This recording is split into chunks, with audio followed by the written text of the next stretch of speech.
અરવલ્લીના મોડાસામાં આજે આપની ખેડૂત પશુપાલક મહાપંચાયત મળી। દિલ્હીના પૂર્વ સીએમ કેજરીવાલ અને પંજાબના સીએમ માનની હાજરી। મોડાસાના કુમકુમ પાર્ટી પ્લોટ ખાતે આયોજન કરાયું છે। 200થી વધુ પોલીસ જવાનોનો બંદોબસ્ત પણ ગોઠવાયો।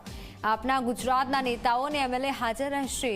સાબરડેરીના અન્યાયનો ભોગ બનેલા ખેડૂતો પશુપાલકોના સમર્થનમાં આ મહાપંચાયત મળી છે।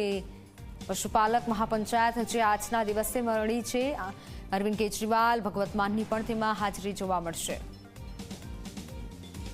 આમ આદમી પાર્ટીના સંયોજક અરવિંદ કેજરીવાલ તેમજ પંજાબના મુખ્યમંત્રી ભગવંત માન સહિત જે આમ આદમી પાર્ટીના જે નેતાઓ છે આજે મોડાસા ખાતે ખેડૂત પશુપાલક મહાપંચાયત યોજવાના છે। ત્યારે આપ જોઈ શકો છો જે સભા સ્થળ છે તે સભા સ્થળ ઉપર પોલીસ બંદોબસ્ત વહેલી સવારથી ગોઠવવામાં આવ્યો છે। 2 ડીવાયએસપી, 6 પીઆઈ, 15 પીએસઆઈ, 200થી વધુ પોલીસનો કાફલો, જીઆરડી હોમગાર્ડના જવાનો અહીંયા પોલીસ બંદોબસ્ત આપશે। સાથે જ જે હેલીપેડ છે તે હેલીપેડ ખાતે પણ પોલીસ દ્વારા બંદોબસ્ત ગોઠવવામાં આવ્યો છે। સાથે સાથે જે આમ આદમી પાર્ટીના જે કાર્યકરો છે તે હવે સભા મંડપ તરફ વળી રહ્યા છે।